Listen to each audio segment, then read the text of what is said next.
Fala, leitores da Bíblia, graça e paz. Vamos continuar nossa leitura, hoje lendo Levítico 15 e 16, o Salmo 53 e Lucas 9.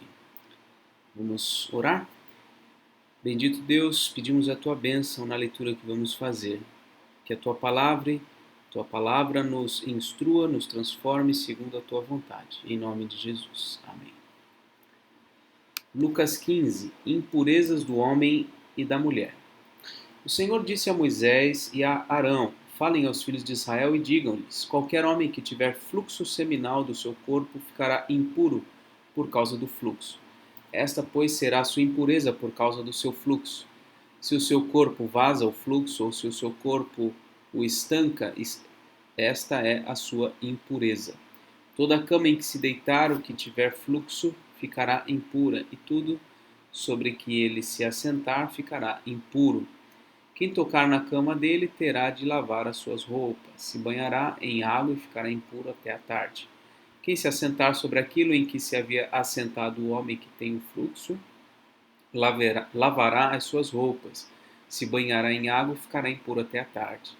Quem tocar o corpo de quem tem o fluxo, lavará suas roupas, se banhará em água e ficará impuro até a tarde. Se o homem que tem o fluxo cuspir sobre uma pessoa pura, essa pessoa lavará suas roupas, se banhará em água e ficará impura até a tarde. Também toda cela em que cavalgar o que tem fluxo ficará impura.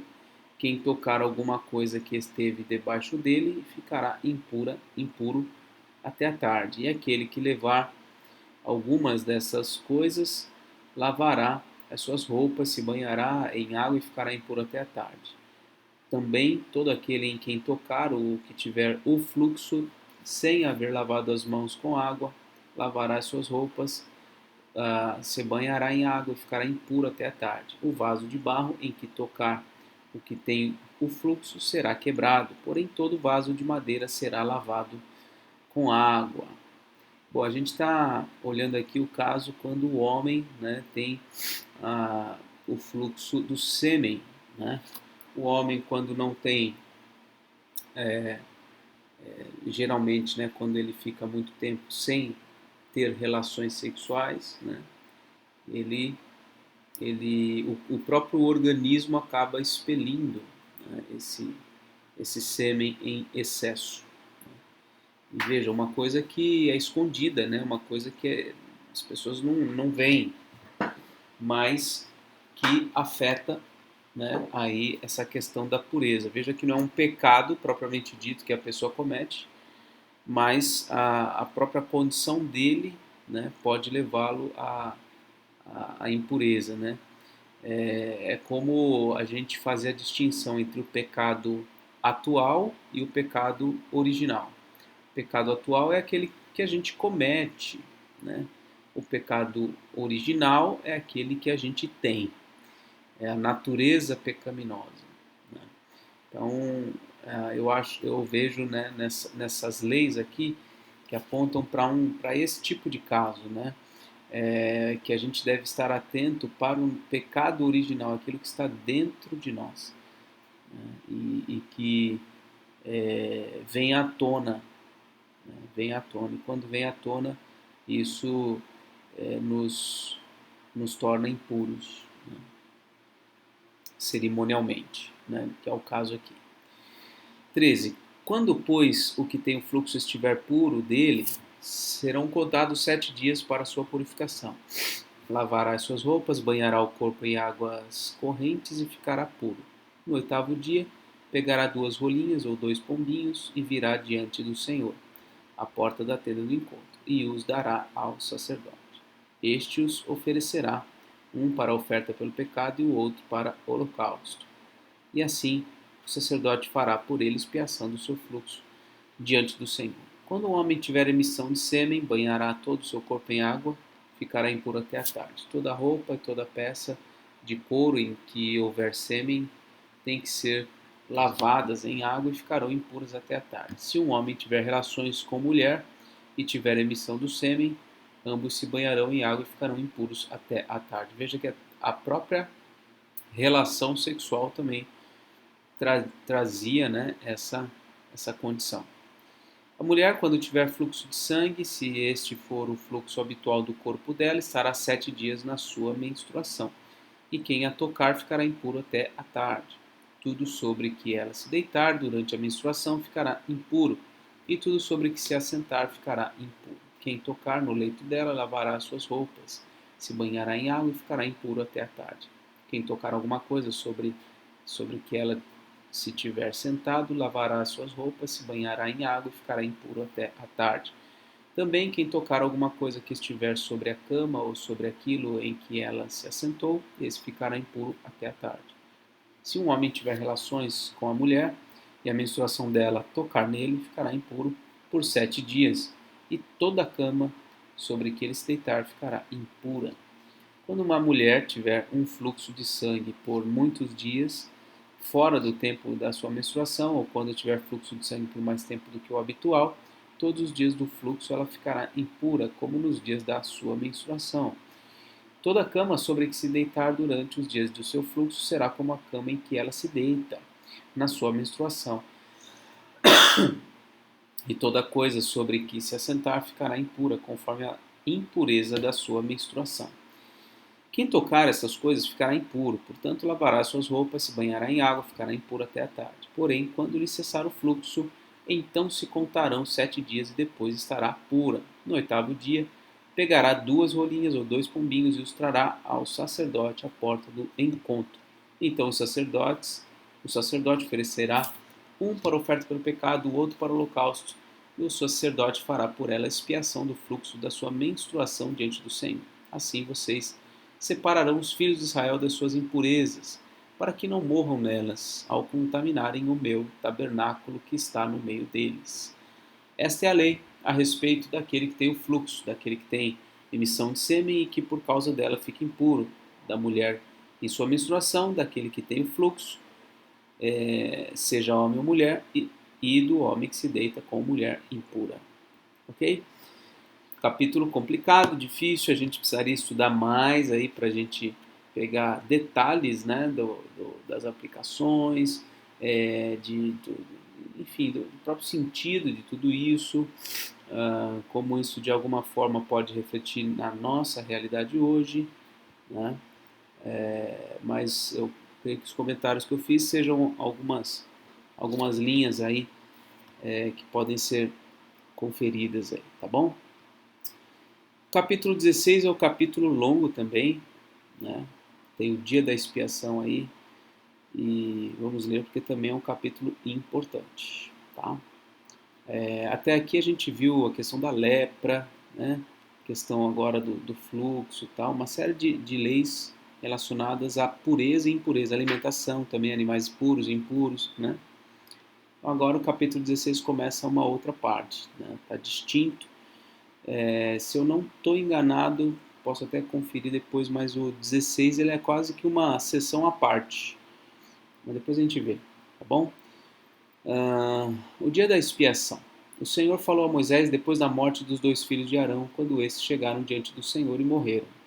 O Senhor disse a Moisés: diga a seu irmão Arão que não entre no santuário a qualquer hora para dentro do véu, diante do propiciatório que está sobre a arca, para que não morra, porque aparecerei na nuvem sobre o propiciatório.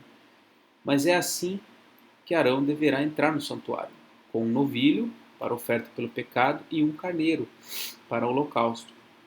Ele vestirá a túnica sagrada de linho, terá as calças de linho sobre a pele, porá o cinto de linho na cintura e se cobrirá com a mitra de linho.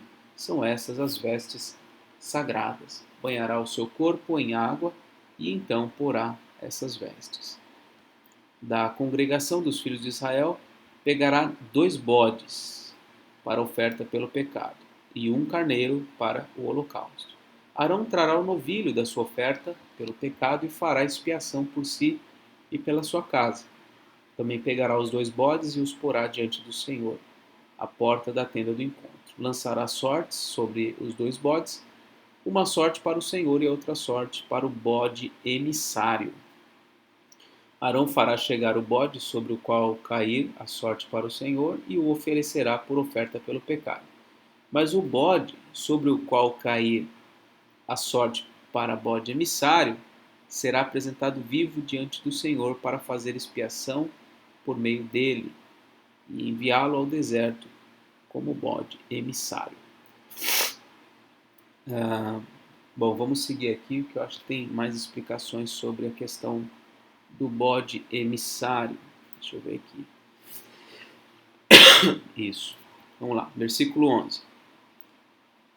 Arão fará chegar o novilho da sua oferta pelo pecado e fará expiação por si e pela sua casa. Matará o novilho da sua oferta pelo pecado, pegará também de sobre o altar o incensário, cheio de brasas de fogo diante do Senhor, e 2 punhados de incenso aromático bem moído, e o trará para dentro do véu. Porá o incenso sobre o fogo diante do Senhor, para que a nuvem do incenso cubra o propiciatório, que está sobre a arca do testemunho. Assim, Arão não correrá o risco de ser morto. Ele pegará um pouco do sangue do novilho e com o dedo o aspergirá sobre a frente do propiciatório. Diante do propiciatório aspergirá 7 vezes do sangue com o dedo. Depois matará o bode da oferta pelo pecado, que será para o povo. Trará o sangue do bode para dentro do véu e fará com esse sangue como fez com o sangue do novilho. Ele o aspergirá no propiciatório e também diante dele. Assim fará expiação pelo santuário por causa das impurezas dos filhos de Israel e por causa das suas transgressões e de todos os seus pecados. Fará o mesmo pela tenda do encontro, que está com eles, no meio das suas impurezas. Ninguém poderá estar na tenda do encontro quando Arão entrar para fazer propiciação no santuário, até que ele saia depois de feita a expiação por si mesmo, pela sua casa e por toda a congregação. Então sairá para junto do altar que está diante do Senhor, e fará expiação pelo altar. Pegará um pouco do sangue do novilho e do sangue do bode e o porá sobre os chifres do altar ao redor. Do sangue aspergirá com o dedo 7 vezes sobre o altar, o purificará e o santificará das impurezas dos filhos de Israel. Depois de fazer expiação pelo santuário, pela tenda do encontro e pelo altar, Arão fará chegar o bode vivo. Porá as 2 mãos sobre a cabeça do bode vivo e sobre ele confessará todas as iniquidades dos filhos de Israel, todas as suas transgressões e todos os seus pecados, e os porá sobre a cabeça do bode. Depois enviará o bode ao deserto pela mão de um homem à disposição para isso. Assim, aquele bode levará sobre si todas as iniquidades deles para a terra solitária, e o homem soltará o bode no deserto. Esse texto aqui, ele dá margem para heresias terríveis, como a heresia adventista. Os adventistas acreditam que esse bode emissário aqui, ele representa a figura de Satanás. E dessa forma, né, se esse bode emissário representa Satanás, significa que Satanás é o nosso expiador, é quem leva sobre si as nossas iniquidades. E não há nada mais absurdo do que isso, não é? Então, de certa forma, os adventistas veem que há um papel importante de Satanás na nossa redenção. É um absurdo, é um absurdo. Né? Por isso que, né, o adventismo é considerado uma seita, né? Por essa e por outras convicções relacionadas aí à cristologia, inclusive, né? Então, é complicado. Não tem nada a ver. Tem nada a ver. Não é porque é bode que tem a ver com Satanás. Até porque o outro bode foi sacrificado para Deus ali, né? Então, a melhor compreensão, creio que é a seguinte, que ambos os bodes, eles representam aspectos distintos da obra que Cristo realiza, né? Somente Cristo. Cristo é aquele que é sacrificado por causa dos nossos pecados, e é aquele que leva para longe de nós as nossas faltas e as nossas transgressões. Aquele que leva para o esquecimento, né? E existe texto, tem um texto que fala, né? Que não estou me recordando agora a referência, mas que Deus fala, né? Que Ele lançará os nossos pecados, né, no fundo, né, do abismo ou do mar. Não estou me recordando agora com precisão. Hoje a dor de cabeça me pegou bem cheio desde cedo. Eu quase não gravei. Estou gravando agora no final da tarde, inclusive. Era para eu ter gravado de manhã, não consegui. Aliás, se um dia eu, por acaso, não encaminhar o vídeo, não tiver o vídeo, não se preocupem.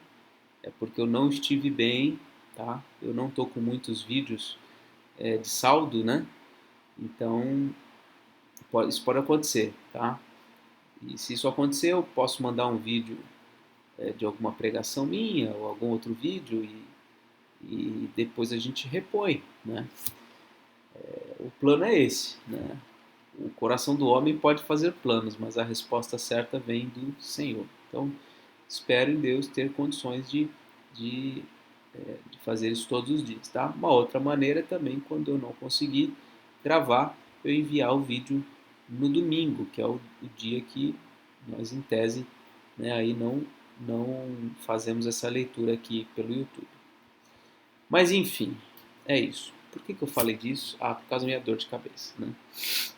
Mas vamos lá, vamos continuar. Versículo 23. Depois Arão virá à tenda do encontro, despirá as vestes de linho que havia usado quando tinha entrado no santuário e ali as deixará. Banhará o seu corpo em água no lugar santo e porá as suas roupas. Então sairá e oferecerá o seu holocausto e o holocausto do povo, e fará expiação por si e pelo povo. Também queimará a gordura da oferta pelo pecado sobre o altar. E aquele que tiver levado o bode emissário lavará suas roupas, banhará o seu corpo em água e depois entrará no arraial. Mas o novilho e o bode da oferta pelo pecado, cujo sangue foi trazido para fazer expiação no santuário, serão levados para fora do arraial. E o couro, a carne e o excremento deles serão queimados. Aquele que o queimar lavará suas roupas, banhará o seu corpo em água e depois entrará no arraial. Versículo 29. Isso lhe será por estatuto perpétuo, no sétimo dia, aos 10 dias do mês, no sétimo mês, aos 10 dias do mês, vocês se humilharão e não farão nenhum trabalho, nem o natural da terra, nem o estrangeiro que peregrina entre vocês. Porque naquele dia se fará expiação por vocês para purificá-los, e vocês serão purificados de todos os seus pecados diante do Senhor. É sábado de descanso solene para vocês, e vocês se humilharão. É estatuto perpétuo. Uma questão aqui, eu já precisei conversar com quem estava inclinado ao adventismo e, infelizmente, a minha tentativa foi frustrada, né? Eu não consegui recuperar, mas enfim, um dos argumentos que eu usei, né, para salientar a questão do sábado, então, enfim, um dos aspectos, né, é a gente perceber que para o israelita, aqui nas escrituras, nesse tempo aqui, na lei de Deus, né, não era somente o sétimo dia o sábado. No calendário tinha vários outros sábados além do sétimo dia. E este aqui que nós estamos vendo, o dia da expiação, é um deles. E caía no sétimo dia da semana, ó, eu que te pergunto, ó, no sétimo mês, no dia 10 do sétimo mês, cai sábado? Todo ano? Claro que não. Claro que não, né? Imagina aí, 7 de julho. É sábado todo ano? Claro que não.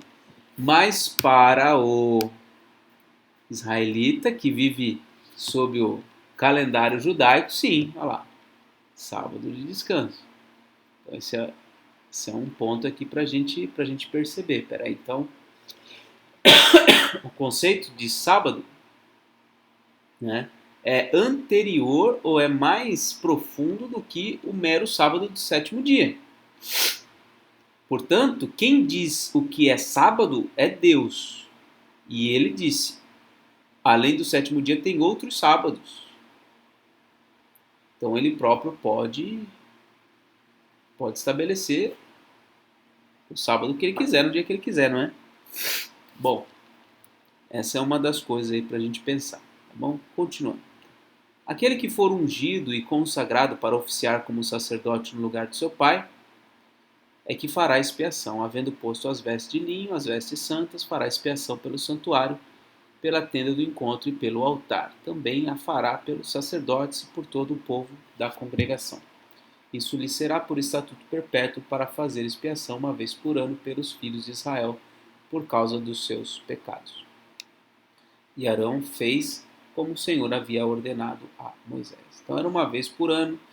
Arão entrava no Santo dos Santos, fazia todo aquele processo. Tinha os dois bodes, né? Um sorteado para ser sacrificado, o outro sorteado para ser encaminhado ao deserto, né? E isso tudo devia acontecer nesse dia, o dia 10 do sétimo mês, e esse dia era um dia de sábado, dia de descanso solene, eles tinham que parar tudo, era feriado geral. Tá? Bom, é isso. Salmo 53. Diz o insensato no seu coração: não há Deus. Corrompem-se e praticam iniquidade. Já não há quem faça o bem. Do céu Deus olha para os filhos dos homens, para ver se há quem entenda, se há quem busque a Deus. Todos se desviaram e juntamente se corromperam.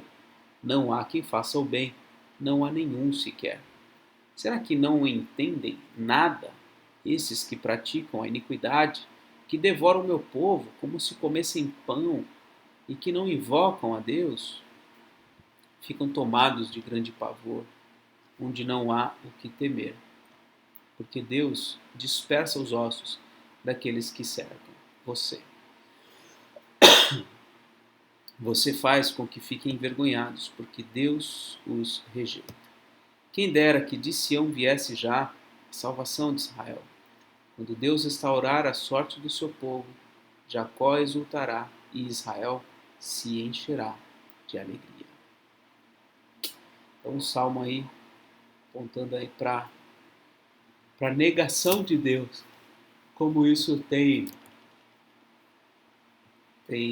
resultados terríveis, né, na vida das pessoas. Elas ficam emburrecidas por não crerem em Deus. Podem até ser intelectuais, podem até ser pessoas inteligentíssimas, muito mais do que todos nós, mas eles acabam vivendo uma vida burra, porque no final das contas eles perderão sua alma, ou eles terão um sofrimento eterno, o que é, enfim, completamente desagradável, né? Bom, vamos ao último capítulo, Lucas 9. Eu espero que amanhã eu consiga gravar o vídeo, viu? Orem por mim, pela minha saúde, por favor. Hoje eu não estou legal, não. Tendo Jesus convocado os 12, deu-lhes poder e autoridade sobre todos os demônios e para curar doenças. Também os enviou a pregar o reino de Deus e a curar os enfermos. E disse-lhes: não levem nada para o caminho, nem bordão, nem sacola, nem pão, nem dinheiro. Vocês também não devem ter 2 túnicas. Na casa em que vocês entrarem, fiquem ali até saírem daquele lugar. E onde quer que não receberem vocês, ao saírem daquela cidade, sacudam o pó dos pés em testemunho contra eles. E então, saindo, percorriam todas as aldeias, anunciando o evangelho e fazendo curas por toda a parte.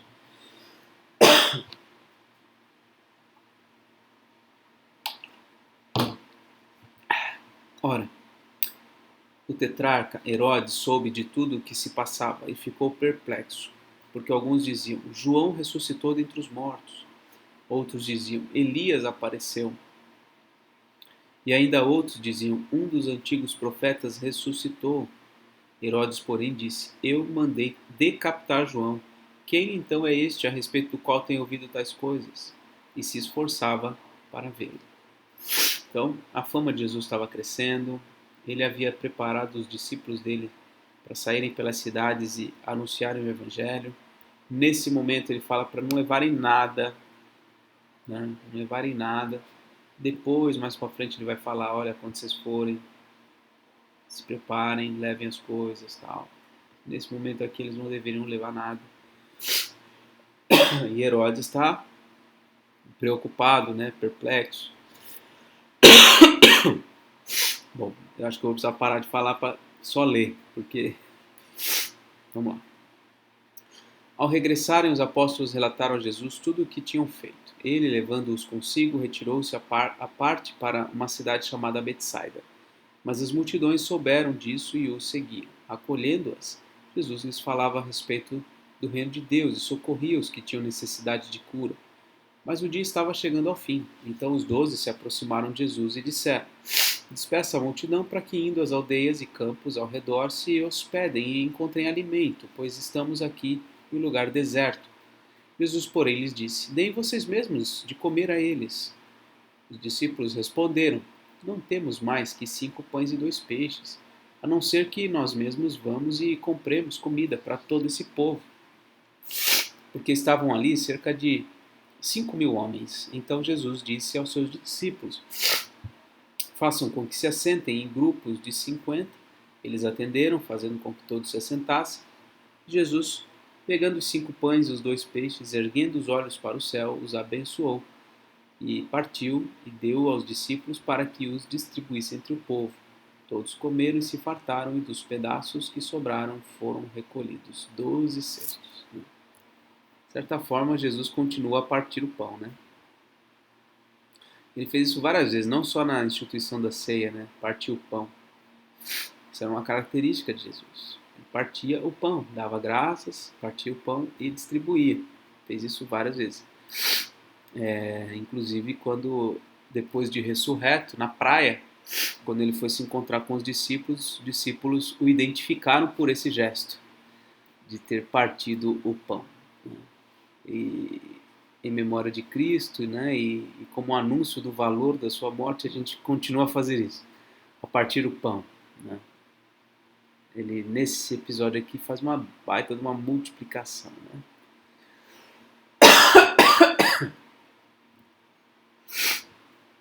E aconteceu que, enquanto Jesus estava orando, em particular, achavam-se presentes os discípulos, a quem perguntou: Quem as multidões dizem que eu sou? Eles responderam: Uns dizem que é João Batista, outros dizem que é Elias, e ainda outros dizem que um dos antigos profetas ressuscitou. Então Jesus perguntou: E vocês, quem dizem que eu sou? Respondendo, Pedro disse: O Cristo de Deus. Jesus, porém, advertindo-os, mandou que a ninguém declarassem tal coisa, dizendo: É necessário que o Filho do Homem sofra muitas coisas, seja rejeitado pelos anciãos, pelos principais sacerdotes e pelos escribas, seja morto e no terceiro dia ressuscite. Então veja aí a importância da declaração pessoal de quem é Cristo, né? E precisa ser uma declaração correta, né? A profissão de fé é fundamental.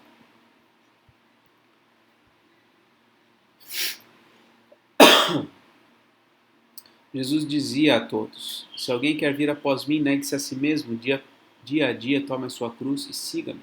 Pois quem quiser salvar a vida, a perderá. E quem perder a vida por minha causa, esse a salvará. De que adianta uma pessoa ganhar o mundo inteiro, se vier a perder-se ou causar dano a si mesmo? Pois quem se envergonhar de mim e das minhas palavras, dele se envergonhará o Filho do Homem, quando vier na sua glória e na glória do Pai e dos santos anjos. Em verdade lhes digo que alguns dos que aqui se encontram não passarão pela morte até que vejam o reino de Deus.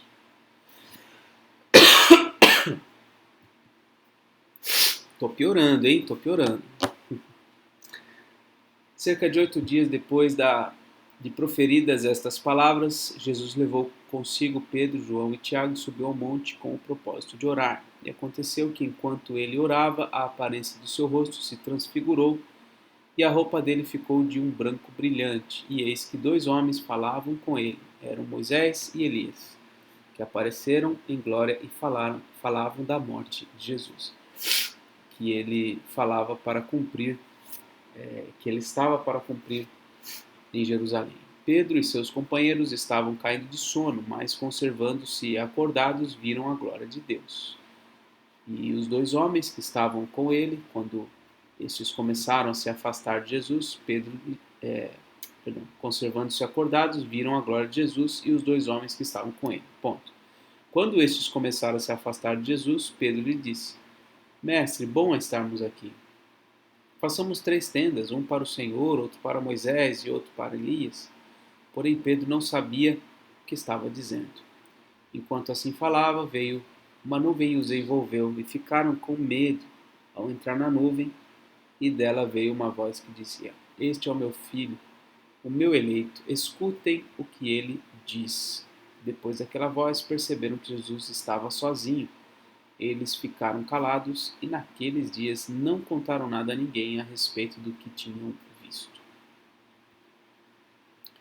No dia seguinte, quando eles desceram do monte, uma grande multidão veio ao encontro de Jesus. E eis que, do meio da multidão, surgiu um homem, dizendo em alta voz: Mestre, peço que o Senhor olhe o meu filho, porque é o único que tenho. Um espírito se apodera dele.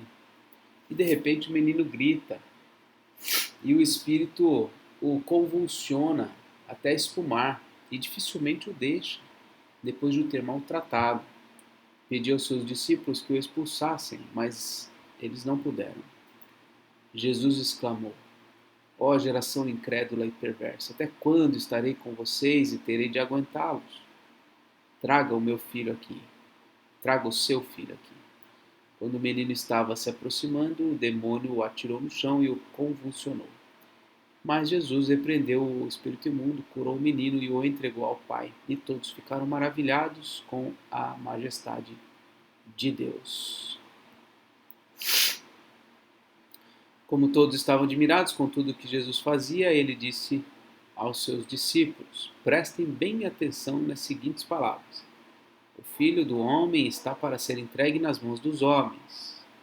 Eles, porém, não entendiam isso e lhes foi encoberto para que não o compreendessem e temiam fazer perguntas a Jesus a respeito deste assunto. Surgiu entre os discípulos uma discussão sobre qual deles seria o maior.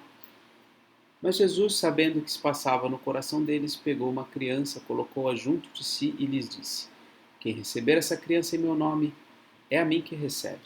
E quem receber a mim, recebe aquele que me enviou.